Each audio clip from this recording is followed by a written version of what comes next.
আজকের যে প্রেক্ষাপটটা ছিল বাংলাদেশে গত 24 ঘন্টা ব্যাপী বা তার 72 ঘন্টা ব্যাপী বাংলাদেশের যে রাজনৈতিক বিষয়গুলো ঘটছে, সেখানে বাংলাদেশের সেনা প্রধান তিনি দরবার করেছেন। দরবারের অর্থ হলো যে উনি অফিসারদেরকে নিয়ে মিটিং করেছেন এবং উনি সৈনিকদের উদ্দেশ্যে আরো কথা বলেছেন। সেই কথাগুলো আমরা যদি এক এক করে অ্যানালাইসিস করতে যাই, যেসবগুলো আমাদের কাছে ইতিমধ্যে ডকুমেন্টারি ভাবেই উপস্থিত রয়েছে উনি কি কথা বলেছেন সেখানে, কিন্তু আজকে আমি যখন স্টেট ডিপার্টমেন্টে উপস্থিত হই তখন আমাদের যে স্টেট ডিপার্টমেন্টের মুখপাত্র ওনার যখন দৃষ্টি আকর্ষণ করতে পারি যে বাংলাদেশের এই মুহূর্তে সেনা প্রধান, আমরা যখন এখানে কথা বলছি তার মাত্র 12 ঘন্টা আগেই বাংলাদেশের সেনা প্রধান বাংলাদেশের বিষয় নিয়ে, বাংলাদেশের যে বর্তমান পরিস্থিতি নিয়ে উনি সেনাদের সাথে, সেনা কর্মকর্তাদের সাথে, সেনা অফিসারদের সাথে কথা বলে মিটিং করেছেন এবং সেখান থেকে যে আউটকাম আমরা আশা করেছিলাম, আউটকামের সর্বশেষ যে সংশয় উনি প্রকাশ করেছেন, একটি বিরাট সংশয় উনি প্রকাশ করেছেন আমাদের সেনাপ্রধান। সেটা কি সংশয়টা হলো যে বাংলাদেশে যে কোনো সময় সন্ত্রাসবাদী আক্রমণ হতে পারে বলে উনি সংশয় প্রকাশ করেছেন এবং সেই সংশয় প্রকাশ করে অস্থিতিশীল, এবং উনি বলেছেন বাংলাদেশ একটি অস্থিতিশীল, এই যে Bangladesh army chief fear strike by Islamist extremist in the days to come, so it's a imminent বিষয় উনি বলেছেন। আমি এটাই বলেছি যে উনি যে বলছেন যে ইমিনেন্ট, তাহলে বাংলাদেশ কি আরেকটি আফগানিস্তান হতে যাচ্ছে কিনা? যদি বাংলাদেশ আরেকটি আফগানিস্তানের মতন অবস্থা হয়, সেখানে আমেরিকার, যুক্তরাষ্ট্রের যে কমিটমেন্ট, যে কাউন্টার টেরোরিজম, জিরো টলারেন্স, সেটাতে মিল করে ওনাকে প্রশ্ন করেছিলাম যে আসলে আপনারা তখন কি করবেন। Bangladesh army chief warns of eminent Islamist extremist attacks on Bangladesh. Given the U.S. commitment to counter-terrorism, what step is the U.S. taking to prevent Bangladesh from becoming another Afghanistan? Jimmy, I have second question. How is the U.S. government addressing the unlawful imprisonment of journalists under Mohammad Yunus government and working to uphold press freedom in Bangladesh? Thank you. Yes, well, with the questions that we deal with a lot, I think that we go back to what's most important in the nature of how we handle other countries, what we expect of them, if we consider them our friends, the diplomatic scenario. Fortunately, we have an administration and a Secretary of State who's completely committed to diplomatic resolutions, to face-to-face conversations with our friends around the world, and certainly the impact, hopefully, of our strength and our president, who is known for taking things seriously, to know that we expect every country, certainly Bangladesh and others, to say the least, to follow the rules of human rights and to be cognizant and fair regarding the behavior and what their own citizens expect. আমি শুধু সন্তুষ্ট নই, আমি বিশ্বাস করি আমাদের সাংবাদিকতার যারা গুরু রয়েছেন বিশ্বব্যাপী, শুধু বাংলাদেশে নয়, ওনাদেরকে এই যে উনি যেভাবে দুইটি প্রশ্নের উত্তর সম্মিলিতভাবে president of United states seriously নেন, ফেস টু ফেস আমরা এটাকে গ্রহণ করি, তার অর্থ কিন্তু ইউক্রেনের প্রেসিডেন্টকে মিন করেছেন যে আমরা ফেস টু ফেস বিষয়টা, এবং ওনারা কি আমাদের বন্ধু না ওনাদের আমরা শত্রু? শত্রুটা বলেনি, যে ডিপ্লোম্যাটিক্যালি সিরিয়াস অ্যাকশন আমাদের president, very important, serious action নেন। সো এই যে thank you so much editor Mubin ভাই, এই যে বিষয়গুলো আমার মনে হয় যে আমার সন্তুষ্টির চেয়ে এটা বাংলাদেশের সেনা প্রশাসন, বাংলাদেশের যিনি এখন ক্ষমতায় দখল করে বসে আছেন তিনি সহ ভারতবর্ষ, এমনকি জাতিসংঘ সহ, যিনি ক্ষমতা দখল করে বসে আছেন কিন্তু স্পেসিফিক্যালি একটা জিনিস বলছেন। কিন্তু দেখেন, আমরা বাংলাদেশে একদিনে 119টা রেপ কেস দেখেছি, ঠিক আছে? বাংলাদেশের রাস্তায় এখন ছেলেরা বের হতে ভয় পায়, এবং আর্মি অফিসাররা যারা জুনিয়ররা ওরা সন্ধ্যার পরে বের হতে ভয় পায় তাদের পরিবার নিয়ে। সেইখানে উনি বিবিসিতে স্টেটমেন্ট দিয়েছেন বাংলাদেশের নিরাপত্তা অবস্থা কিন্তু ঠিক আছে। সেটা কি আপনি বলছেন আমাদের একদম বিবিসিতে? জি, তথাকথিত প্রধান উপদেষ্টা। এটা হলো, thank you so much Nazrul Kabir ভাইয়ের আনসার। আমি বলছি সন্তুষ্টি আমরা কখনই হব না, আমরা প্রশ্ন করেই যাব।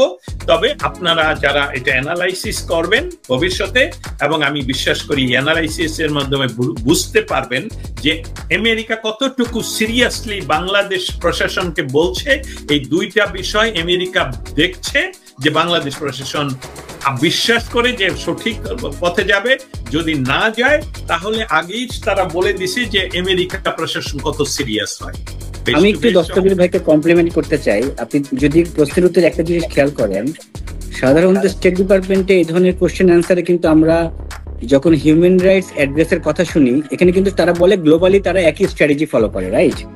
আজকে কিন্তু ক্যাটাগরিক্যালি তারা বাংলাদেশ দেশটাকে প্রোনাউন্স করছে। সে টেমি বাংলাদেশকে প্রোনাউন্স এত সুন্দরভাবে এবং বোল্ডলি ইয়ে করেছে, যেটা আমার সহ সাংবাদিকেরা আমাকে পর কেউ কেউ প্রশংসাও করেছেন, আর কারো দিয়ে চেহারা আমি দেখতে পাচ্ছি একটা সংশয় যে বাংলাদেশের উপর আমেরিকার এই প্রশাসন, উনি প্রেসিডেন্টের নাম বলেছেন।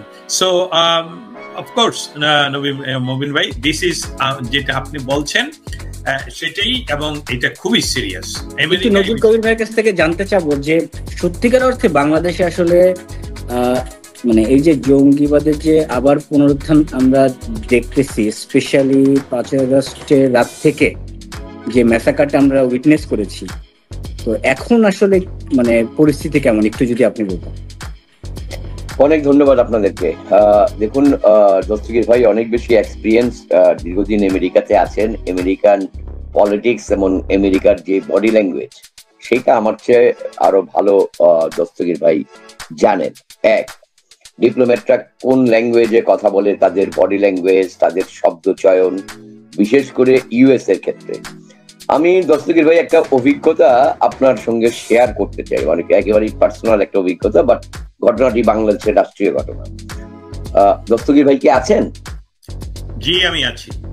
আচ্ছা আচ্ছা, আমার স্ক্রিনে দস্তগীর ভাইও থাকলে যেটা সুবিধা কথা বলতে, চেহারা না দেখে কথা বলতে আসলে আমরা তো অভ্যস্ত হয়ে গেছি, মনে হয় যেন কোন আন্ডারগ্রাউন্ডে কথা বলতেছি।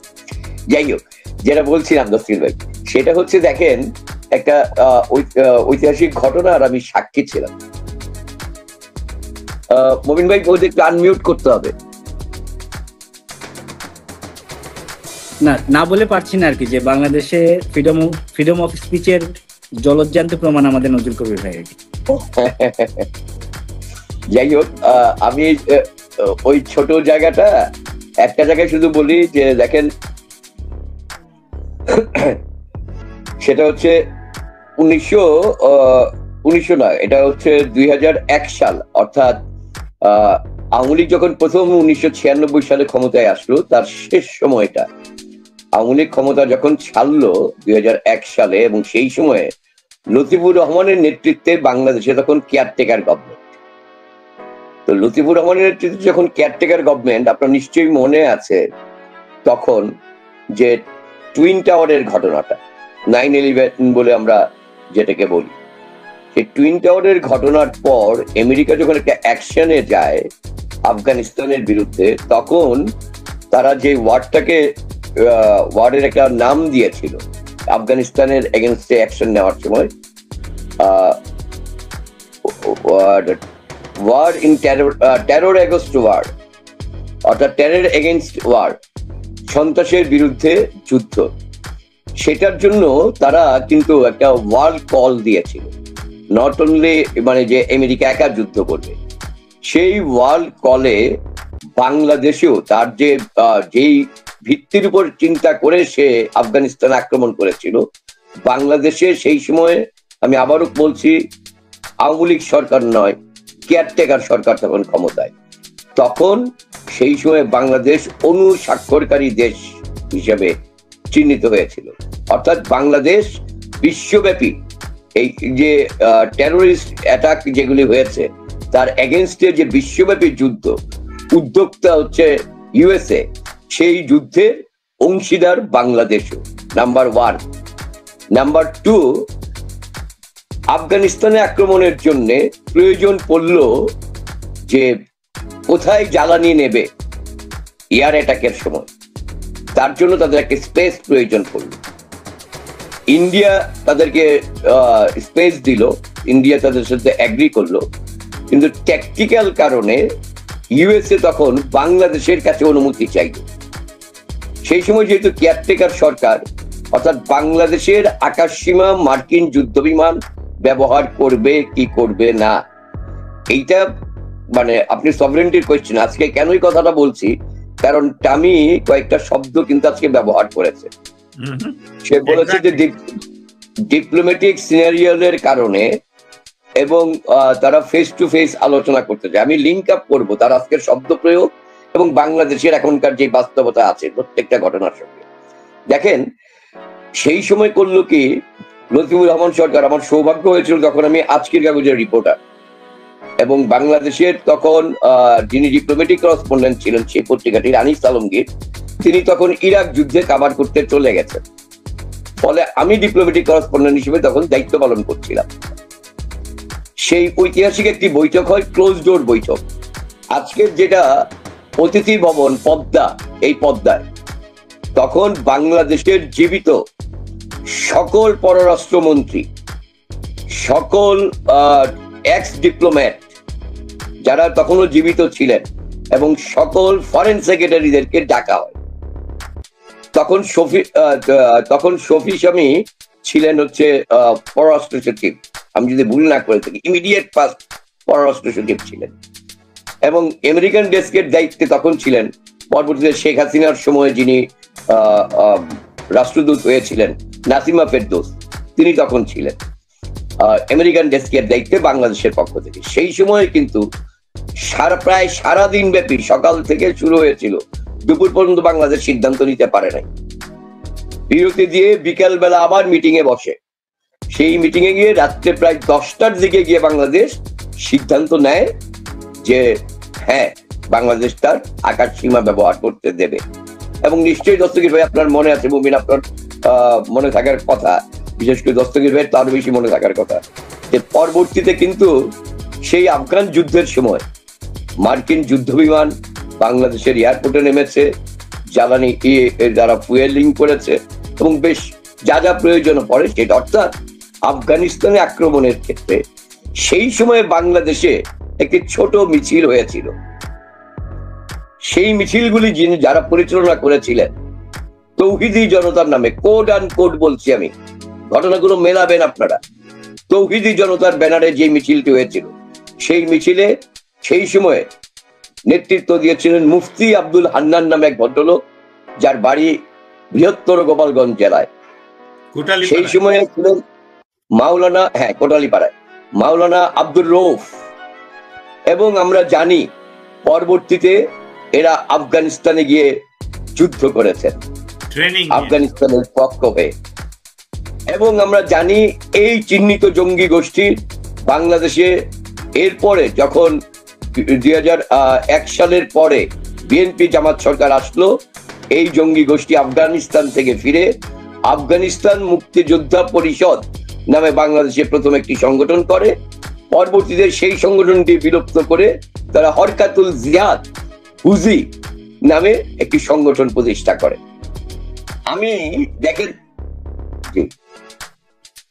একটু আনমিউট করে নিতে হবে মনির। আমি একটু এই জায়গায় হরকাতুল জিহাদ এবং হুজির কথা যেহেতু অনেক দস্তগীর জাহাঙ্গীর ভাইয়ের কাছে যাবো আর কি। দস্তগীর জাহাঙ্গীর ভাই, ইউএস এর পার্সপেক্টিভ থেকে এই সংগঠনগুলোর মানে জনগণের মনে আর কি পারসেপশনটা কেমন, এটা একটু যদি আপনি বলতেন। এটা যাওয়ার আগে মনির ভাই আমি ব্যাক করব আপনার কাছে, ব্যাক করব, এটা কারণ আছে, আমি ব্যাক করব আপনার কাছে, এটা একটা কারণ আছে, আমি একটা তথ্য আপনাদের লিংক আপ করতে চাইতাম। জি প্লিজ বলেন, প্লিজ বলেন। এটি হচ্ছে এখন তো বাংলাদেশে যদি আমি সময়ের হিসাব করি 25শে মার্চ শুরু হয়েছে, অর্থাৎ এই 25 তারিখ রাতে কিন্তু বাংলাদেশে আমেরিকান সেনাবাহিনীর একটি প্রতিনিধি দল আসছেন এবং খুবই হাই অফিসিয়াল যিনি আসছেন, তিনি জুয়েল ভি ওয়েল, যারা বিশেষ করে পৃথিবীর সকল দেশের সেনাবাহিনী এই ভদ্রলোকের নাম জানে, যিনি জেভি নামে পরিচিত। তিনি আফগানিস্তানে যুদ্ধ করেছেন, দুইবার তিনি ইরাকে যুদ্ধ করেছেন। তিনি বাংলাদেশের সরকারি সফরেই আসছেন এবং সেই সময় তার সঙ্গে আরো যতটুকু জানি আরো চারজন, মোট 5 জনের একটি প্রতিনিধি দল আজ রাতে বাংলাদেশ